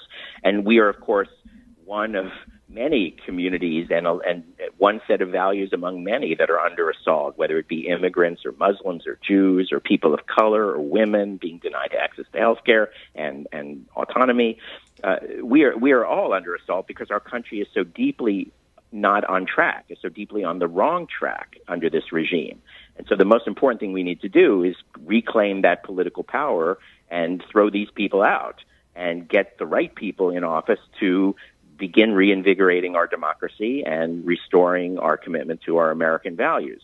Having said that, yes, of course, anything can happen, but I don't think the most likely thing to happen is that we're going to lose the key gains we have won, particularly the freedom to marry, though there will be attacks, as we're seeing on transgender people, as we're seeing with the effort to carve religious exemptions into law. There will be attacks, and we will win some of those battles, and we will lose some of those battles, but ultimately we will win. The most important thing I think we need to do as gay and trans people is keep our eyes on the prize of our own work, but most importantly, stand in solidarity with the others, as we have been, and reclaim political power to get the country back on track. When we do that, because we have come so far in our engagement with the American people and transforming people's understanding of who gay and trans people are, the country will be ready to keep moving forward. We're not losing right now some of these battles under Trump because people are anti-gay and anti-trans, though there are opponents who are. We're losing because of the political dysfunction. And if we join with others in the political work that needs to be done to reclaim our country while continuing to talk about our lives and shared values as gay and trans people, we will win. Evan Wolfson, thank you so much for joining me, Jeff Simmons, here on WBAI. Happy to be with you. So Evan was just talking about the country moving forward. I want to go back. I want to go back to the point where the turning point that really is the focus of today, looking back 50 years ago at the Stonewall Inn. So the Stonewall Inn, which is the tavern in Greenwich Village, that's where the buildings are located, and the surrounding area are listed in the National Register of Historic Places. And about 19 years ago, were named a historic landmark. In fact, they were the first LGBTQ historic landmarks. Ownership has changed over time. Stacy Lentz, who was born, if I could have this correct, Stacy, was born the year after Stonewall, and she is an LGBT rights activist and co-owner of the Stonewall Inn. She's also the co-founder of the Stonewall Inn Gives Back initiative, which we're going to talk about in a moment. She stepped in to become a co-partner and investor in 2006 after the inn had fallen into disrepair and risked being closed for good. Stacy, welcome to WBAI. Thank you, Jeff. I'm so excited to be here. Thank you so much. So the Stonewall Inn, which you stepped in to become a co-partner and investor, had fallen into repair, as I mentioned. What did this signify to you? Why did you want to get involved? Yeah, for me, I mean, obviously, I think it's hopefully not just for me, but globally, it signifies fighting back against oppression. It really is that LGBTQ symbol of equality. When I had found out about it going under potentially, I knew I wanted to save history and really kind of use it as a vehicle to go out and make change. And it's a once-in-a-life opportunity to really make sure that people also heard the story of Stonewall, heard the story of the brave men and women who stood up in 1969 to make a difference and give us all the rights that we have today.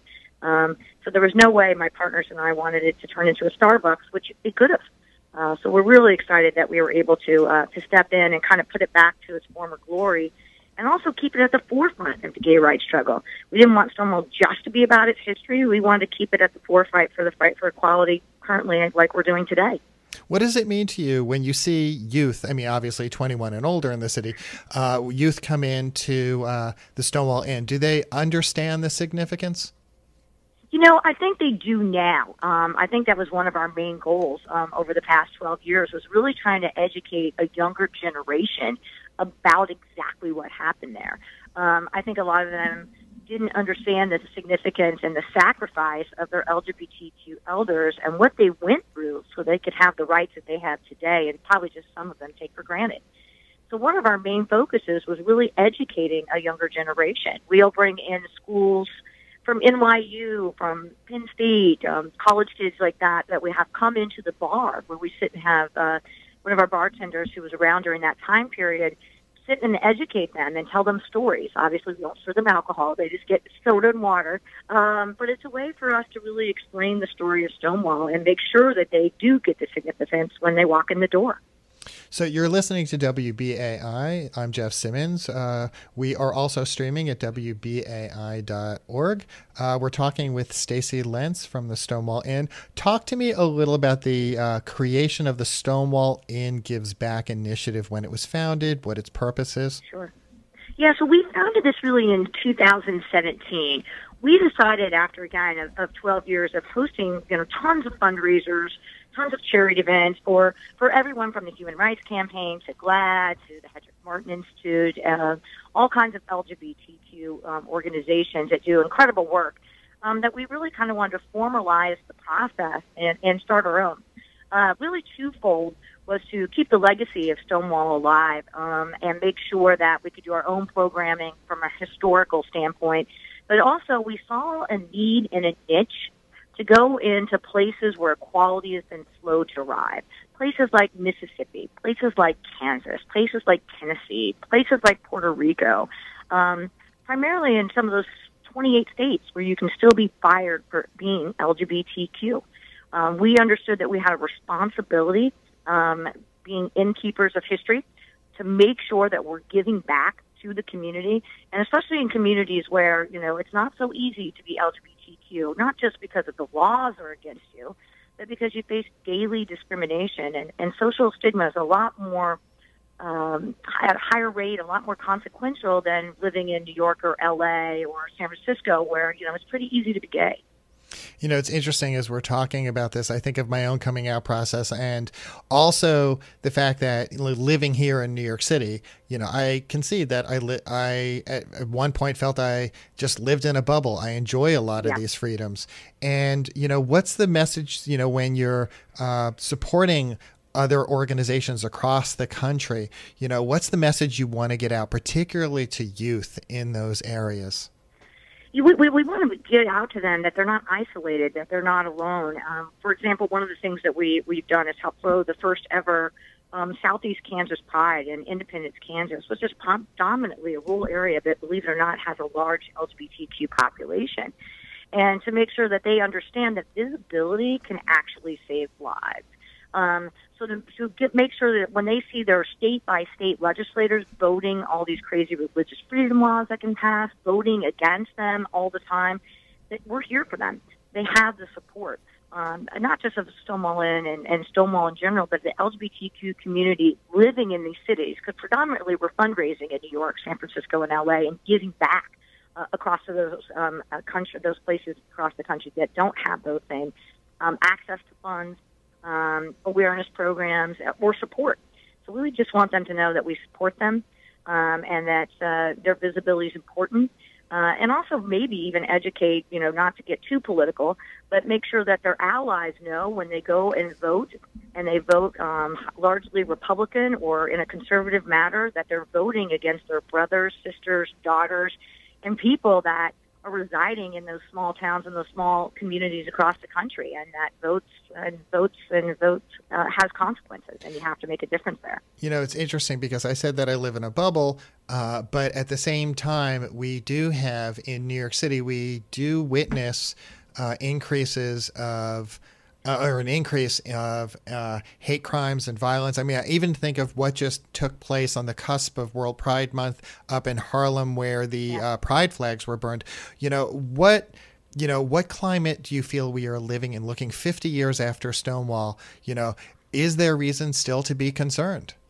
There's lots of reason to be concerned. One of my biggest things that I always say is that the fight that we started in 1969, and those brave men and women did in front of Stonewall, it's not over. It's not done. And especially when we are in a climate globally where we're seeing a shift to more conservative, populist values, where we're going backwards. If you look at what the Trump administration has done to our trans brothers and sisters, you can see that clearly. So we've got to make sure that we keep that message out there, because a lot of the rights that we've gotten could easily be taken away with an executive order and a stroke of a pen. So we've got to make sure that the younger generation knows not only that this is a dangerous time currently, believe it or not, but they've got to continue that fight. They have to pick up where the brave men and women in 1969 left off, and it's their responsibility not to take those rights for granted and to get out there and understand that there's a culture shift that is alarming globally against LGBTQ people, and we've got to make sure that we continue that fight. And as much as we've talked about the Stonewall Gives Back initiative, supporting other organizations, you also have taken on an advocacy role. And I had read that at one point you worked with GLAAD to go after Guinness, to ensure that Guinness would be boycotted if it didn't withdraw from sponsoring the St. Patrick's Day Parade. Yeah, absolutely. I mean, again, Stonewall just being that, it's a brand, let's be honest about it, and it's a global symbol. So we understand the power of that brand and the power of what it means, and we try to constantly use that for good. So we did partner with GLAAD on that, because we understood if we said, hey, we're not going to serve Guinness, if you're going to continue not to let us, the LGBTQ people march in the St. Patrick's Day Parade, that bars across the country would also sign on, gay bars, and follow Stonewall's lead, which is exactly what happened.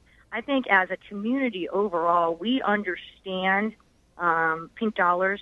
We understand how to use boycotts. We understand financially that, if all the LGBTQ people in the world were combined, we'd have the fourth largest GDP as a country behind Russia and China and the U.S., which is crazy. And I think we try to use our spending power for good as well. So it was only a few years ago that President Obama declared Stonewall a national monument. What did that moment mean to you? It was incredible. I remember, obviously, that we had worked with the Parks Department and many stakeholders, and obviously a lot of local New York politicians that they really made all this happen. But for us, just to be, kind of the ones that stepped in to save the Inn itself in 2006, it was overwhelming. I remember sitting on my couch and getting a phone call from a 202 number and being like, wait, that's Washington, D.C. And on the other end was like, Stacy, it's finally happening. And get down there, this is the date. We're going to have a press conference right now. We're letting everyone globally know that Stonewall is a national monument. And the person on the other end of the phone identified themselves as LGBTQ liaison for the White House. And first of all, I didn't even know we had one, which was incredible. Right, to think about that the Obama administration was so progressive that they had an LGBTQ liaison at the White House. So that was incredible. And just seeing people down there and celebrating it was unbelievable. It's really also incredible for us when, again, the inn itself is a bar. But seeing young children tour around the park right across the street and learning that story from ages of 10 and up is just so rewarding and overwhelming. And it's just a wonderful thing for our entire community to make sure that Stonewall is in the same, significance as the Statue of Liberty. It's just crazy to think, and we couldn't be more proud about it. How can people learn more about the Stonewall Inn Gives Back initiative? Yep, you can go to stonewallinitiative.org, and you can check us out there. You can learn how to donate. You can learn about our programs. You can learn about the grassroots organizations that we are supporting across the country. And again, I want to also encourage people as well to have to remember the monument is really the surrounding area and the facade of the Stonewall. That's really the monument. We inside are a private business, and the only way we can keep it as a safe space that's open for everybody is if you come in and drink and spend some money with us. So hopefully during World Pride and Stonewall 50, you'll come down and celebrate, and I can't wait to see you at Stonewall. Stacy, Lentz, thank you so much for joining me. Jeff Simmons here on WBAI. Thank you for having me. So, as the author John Steinbeck once said, you can only understand people if you feel them in yourself. A study just 2 years ago found that Black Americans were far more likely to perceive the prejudice experienced by the LGBT community than were their white compatriots, according to an online article in Quartz. Nearly 3/4 of Black Americans believe that the gay and transgender people in the U.S. face discrimination. But what about those who've been marginalized for multiple reasons, for being a member of a minority group and gay or trans or lesbian? A columnist in The Root put it this way, quote, "For Black LGBTQ folks, we sit at the bottom of that pyramid in our community." This brings me to our final guest this hour, Earl Fowlkes, President and CEO of the Center for Black Equity, which is formerly known as the International Federation of Black Pride. It builds a global network of LGBT individuals, allies, community-based organizations, and prides as well, dedicated to achieving equality and social justice for Black LGBT communities through health equity, economic equity, and social equity. The new name had been chosen to refocus and elevate its deep commitment to the organization's mission of achieving equality and justice for Black LGBT communities. Earl, welcome to WBAI. My pleasure. Thank you for having me. So first, talk a little about the Center for Black Equity, its history and origins, and its mission. Well, the Center for Black Equity, as you stated, was formed as the International Federation of Black Pride 21 years ago. And the purpose at that time was to really build a network of the Black Pride organizations. There were 8. DC Black Pride, which I was running, was the first one and the oldest. And other people came to DC, went back to their communities and say, hey, we can do a Black Pride as well. And so the origins of the CBE, as we call it, was to organize a Black Pride so we can help each other and provide tech. We never had an idea that we would have 55 Black Pride organizations around the world.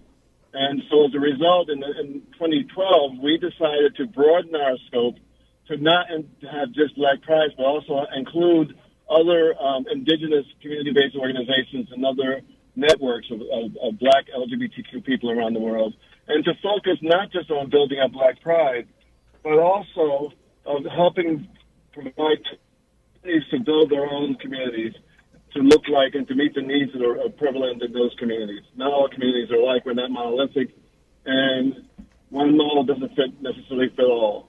So we've grown, and we do a lot of health equity. We do a lot of things around social equity, health equity, especially around HIV/AIDS, which is still very prevalent in the African-American community.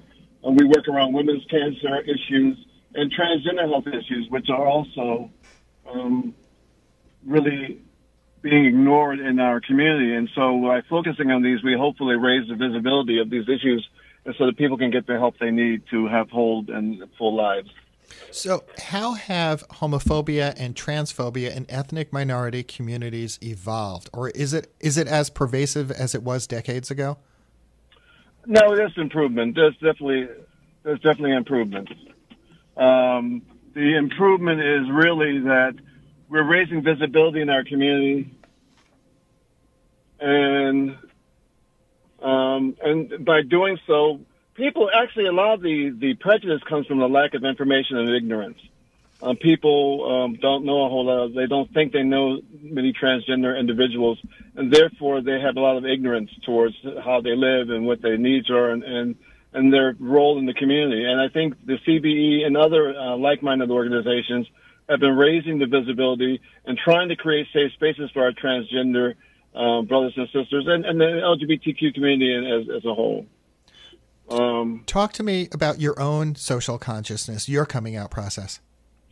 Well, I'm the son of a minister, the oldest son of a minister, and I am very fortunate that my father and my mother did not teach us prejudice. I never heard anything about homophobia in the Black church. I never heard any preachings or sermons against gay people. This was not something we discussed. And I have a lesbian sister who's deceased, but we grew up in we were left alone. We weren't forced to conform to heterosexual normative behavior. And so we were just left alone, and we came out kind of like, I can't say that I ever came out. I was really never in. And so I was shocked when I became older and moved to New York City and found out when people had AIDS that their families rejected them. I could never imagine my family ever doing that. Matter of fact, they pointedly told me to make it clear to me that if something ever happened to you, you're going to be taken care of. So, and you have to come home. So my story is a little bit different. There's some people who share the same story, but most people don't. But my consciousness raising was the fact that people were not being cared for by their families during the HIV/AIDS crisis when it started, and I was horrified. I was horrified and shocked. And I started volunteering for God's Love We Deliver in New York, and I started working for the Highest and AIDS Foundation in New Jersey, and then I came down to Washington to work for Damien Ministries, which is a faith-based HIV/AIDS organization dealing with the poorest of the poor.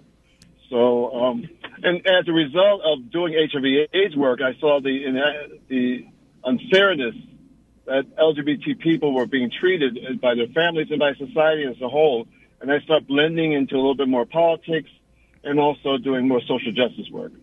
What does Stonewall mean to you? Stonewall means, I'm afraid that I'm old enough to remember Stonewall as a teenager. I was just amazed. I was living in South Jersey. I was amazed this riot was going on because I knew it was gay, but I didn't have any way to measure it and to identify what that meant.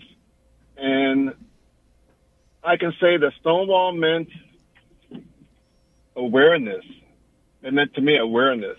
I was aware that there were there were people who were called queer, and I, even though I lived only 90 miles away, it was like 9,000 miles away, and I just really was followed it. I used to sneak into the Village Voice came into our public library, and I used to sneak and read it, and that was how I learned about the gay community, and that's how I come to New York City. You and I have something in common because I remember doing that as well. So I've been reading up on this, and what also I find extremely troubling is that Black, transgender, and gender nonconforming people face some of the highest levels of discrimination. What are some of the issues that come into play? Well, again, it's ignorance. It's just that people who are different are always going to be treated different, who are perceived as being different. It's really out of ignorance. It's really out of the fact that Black people, and it's really ironic that Black people who have been the subject of so much discrimination discriminate against people who are different, and we were discriminated against people who are different as well because we were Black. It's out of ignorance. It's just out of lack of knowledge, a lack of information, a lack of understanding what transgender means. And I think that the more we put visibility on this, the more people will be more accepting to understand. Once they get to know someone who's transgender, they understand they're a human being, and they get to be aware of their differences. So we're already in the beginning stages of this presidential campaign, and looking ahead, especially as this campaign picks up, how significant do you think LGBTQIA issues, equality issues, are going to be, and how polarizing? Do I have you? Yes, I'm sorry. I didn't hear the question. As we look towards the evolution of this presidential campaign, how significant do you think LGBTQIA issues are going to be? I think it'll be very, for the Democratic Party, which I'm a part of as the LGBT caucus chair, there's not going to be a nominee who's going to be able to be elected without embracing LGBT issues and a full LGBT equality. That's not going to happen. There's not going to be a Democratic candidate who's going to be able to get the nomination without doing so. And the election is for a lot of people, including myself, will include if that candidate and that administration is going to focus on full equality and full citizenship for LGBT Americans. I think it would be I don't understand why that's so inconceivable that we have citizens of this land who love this country so much and won't be allowed to serve in the military, and they only want to serve in the military because they love this country. And those are the ties that bind all of Americans of love for their country. And the fact that the military does not allow transgender men and women to serve in this country is just unbelievable to me. It makes no sense to me. So this election is going to be about making people who have been underclass citizens to give them full citizenship, as far as I'm concerned. So it was just a few years ago you served as Grand Marshal of the Pride March here in New York City. As people march this year and mark World Pride, what do you want them to march for? I want them to march for equality. I want them to march for humanity. LGBT rights are human rights. We're not just providing special rights for LGBT citizens. We're talking about people who are undocumented, people who are women, that have reproductive rights. We're marching for full rights for people to decide how they want to live and how they want to be perceived in our society. And I think this march and this parade and the Grand Marshal should be focusing on a full humanity for all of our citizens in this world. We're all tied in together. We have to live in a place where we have good environment, where we have full citizenship, that people can earn a decent wage, that people can live in harmony with their neighbors and themselves. It's not a very difficult concept. We're not asking for anything that other people don't have. Earl, how can people learn more about the Center for Black Equity? Well, you can come into our website at www.centerforbblackequity.org. And my email address is e.fowlkes@thecenterforbblackequity.org. Earl Fowlkes, President and CEO of the Center for Black Equity. Thank you for joining me, Jeff Simmons, here on WBAI. My pleasure. Thank you. So I do want to remind our listeners that our coverage does not end when I step off at 3 o'clock. I would like you to stay with us because we've got programming throughout the afternoon. Following me will be the folks from Radio Gag, Gays Against Guns, and then coming up after that from 4:30 to 6, our colleagues from Out FM, WBAI's weekly progressive LGBTQIA public affairs and cultural program, are going to cover the following topics, like Reclaim Pride, which is going on at the same time as the mainstream march known as Heritage of Pride. They'll also have an interview with Jessica Stern, the director of Outright Action International, an interview with gay Puerto Rican pro-independence activist and former political prisoner Ricardo Jimenez, and also a rebroadcast interview from 2 years ago with 3 longtime AIDS activists from different backgrounds who shed light on the hidden histories of the past 30 years of the iconic direct action AIDS organization, ACT UP. So stay with us. Hi, I'm Laura Flanders of The Laura Flanders Show, which airs Saturdays 6:30 p.m. here on WBAI 99.5 FM and streaming live at WBAI.org. The Left Forum is right around the corner, and they have generously donated weekend passes to WBAI listener supporters who make a $50 pledge in support of WBAI. I've had the pleasure of hosting many panels and plenaries at the Left Forum over the years, and I'm doing it again this time. I'll be hosting the Saturday plenary on the 50th anniversary of Stonewall and a session with Chris Hedges and Rick Wolf on Lenin. So come meet me, Laura Flanders, and the others at the 2019 Left Forum and be part of a conversation about radically imagining and building a different future. Make a pledge of $50 today and lock in your free weekend pass to the Left Forum, taking place in Brooklyn, June 28th through June 30th. That's the 28th through the 30th in Brooklyn. Go to give, then the numeral 2, WBAI.org. That's give to WBAI.org and search Left Forum. Thanks for your support, and thanks for listening. See you at the Left Forum.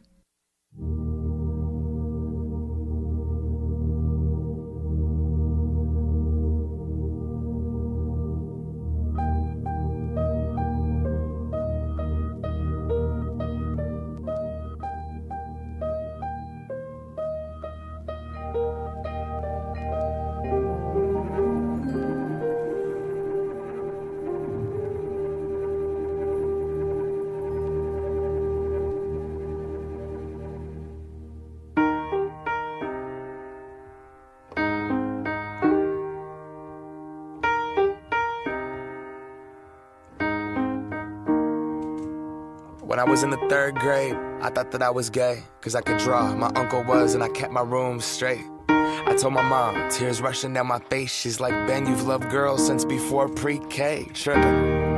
Yeah, I guess she had a point, didn't she? Bunch of stereotypes all in my head. I remember doing the math, like, yeah, I'm good at Little League. A preconceived idea of what it all meant. But those that like the same sex have the characteristics. The right-wing conservatives think it's a decision, and you can be cured with some treatment and religion. Man-made rewiring of a predisposition, playing God. Oh nah, here we go. America the brave still fears what we don't know. And God loves all his children. It's somehow forgotten, but we paraphrase a book written 3,500 years ago. I don't know. And I can't change,